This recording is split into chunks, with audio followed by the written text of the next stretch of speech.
What's up, guys, and welcome back to another video. And in this video we will be seeing what if the Dark Cyan Colonial Empire came to the modern day Wixo. For our first event, we see these two countries up here unifying with the newly formed Colonial Empire that just magically united.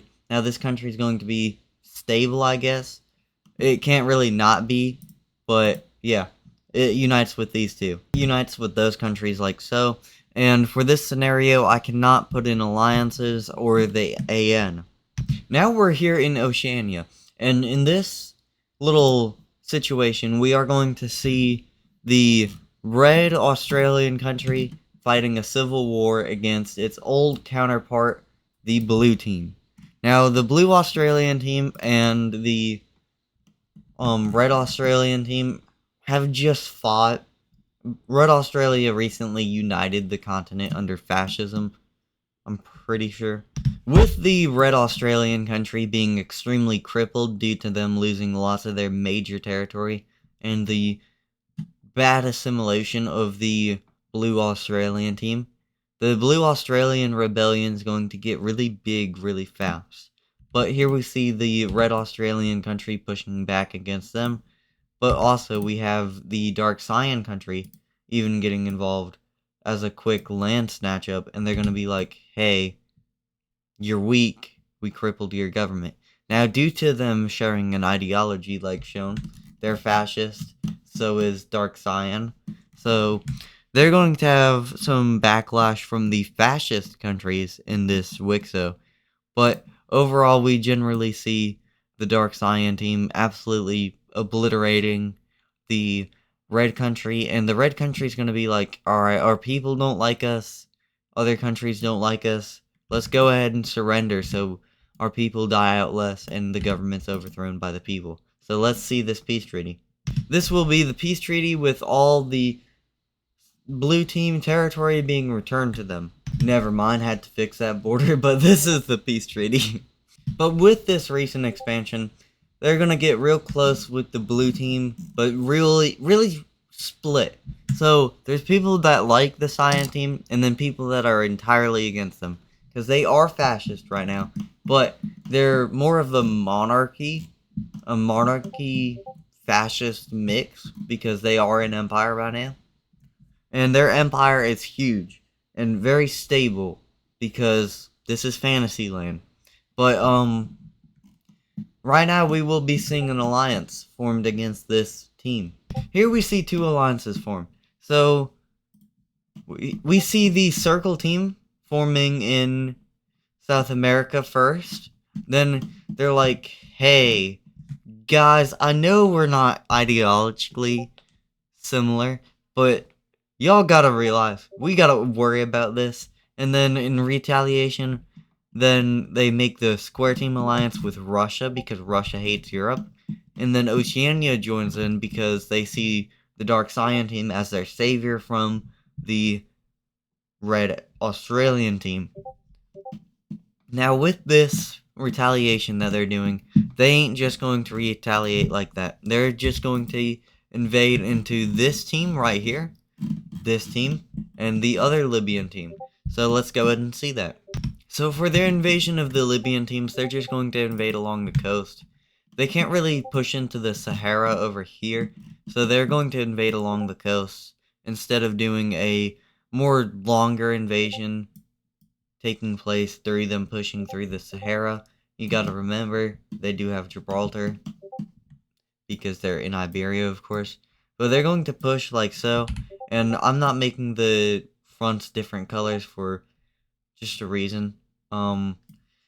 But they are going to push like this, cutting off every little bit of the blue Libyan country, and they surrender. So they're going to just push straight into Libya, pushing a little bit into the Sahara, but it's going to be a little bit more difficult for them to take their capital, so they're going to slowly siege the capital of the Red Libyan country. Because the Red Libyan country is a little bit more powerful, they take longer to siege the capital, but the capital is sieged and they get fully annexed. Now, for this blue country, they're just going to push in like so, just pushing in here and here. Now, their people are like, alright, we're nothing right now. Our country's been destroyed, and our capital's taken. We're extremely weakened, and they join up. Oop, they did not annex basically all of Africa. That's my bad. This alliance is going to put sanctions on the Dark Cyan team because they just annexed a large part of Africa.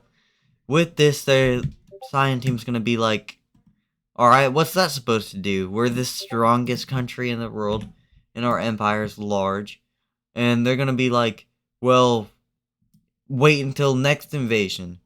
And they're going to use the very bad tactic of appeasement because the Dark Cyan team is so powerful. But they are going to start building up their forces, and we actually see Russia invade into a couple of European nations and Caucasian nations. So sorry to all my Russia fans, but I will not be recording that little part where they annexed all the nations that they just annexed. You can see by the capital, and they also annexed border territories here. But I will not be covering it because this video is not about Russia. I'm so sorry to all my Russia fans. And Ukrainian fans, don't forget, stand strong!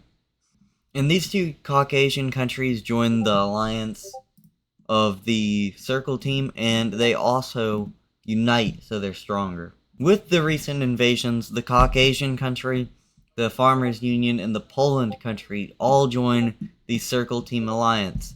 And before this country can join the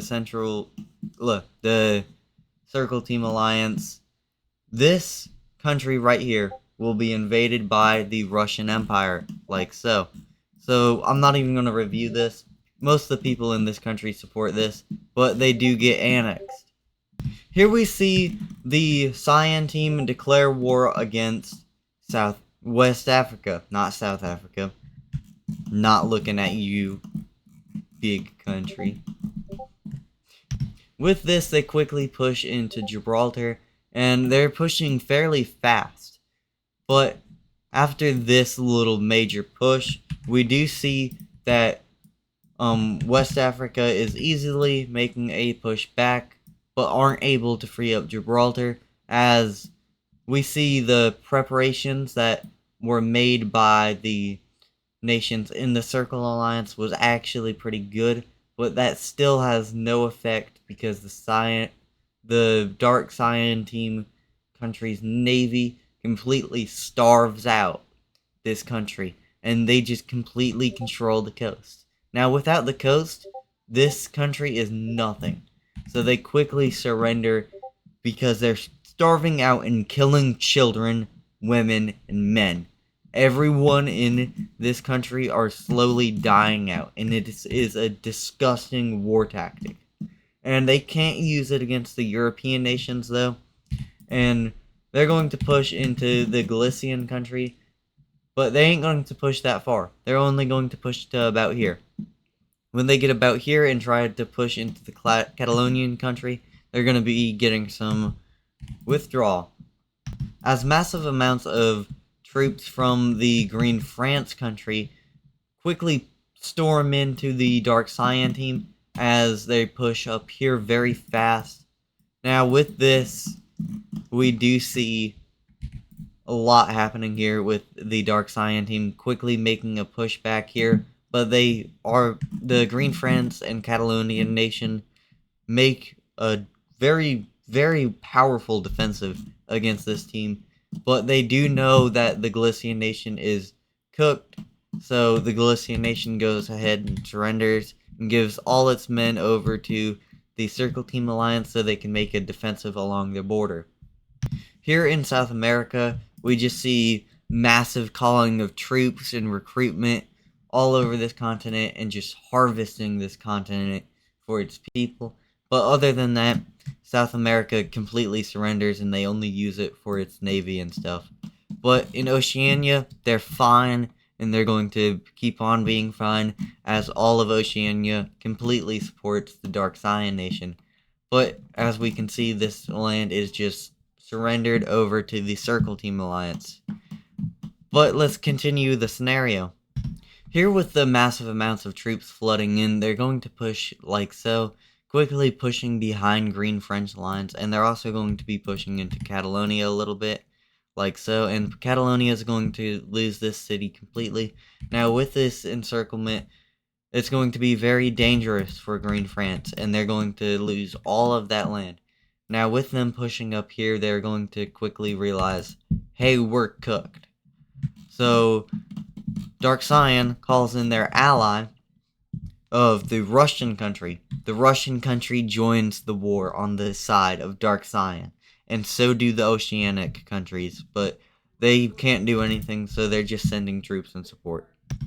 Here we see quickly Russia quickly moves into the Caucasian country, with their leader being a severely competent and very intelligent militaristic leader. They're going to quickly just use the naval support they get from the Dark Cyan country, but they don't get more naval support because of Greece. Greece is going to be the most important part of this story, I guess, because they do own Istanbul, also known as Constantinople. But other than that, they make pushes into Poland. Poland wasn't expecting this as much as the other countries, but Poland's also going to be able to make a quick pushback, and they're going to push into the Russian country. Russia's going to be like, oh god, the Polish are pushing fast. We distracted ourselves too much. We pushed too fast. We blitzed too fast. So they're not going to be able to make a strong defensive. But due to the severe competence and just general competence that the military leader had, he did not expect this. He expected a clean victory, and then the troops would quickly move back, but they didn't yet. Here it is obvious that Russia is compromised.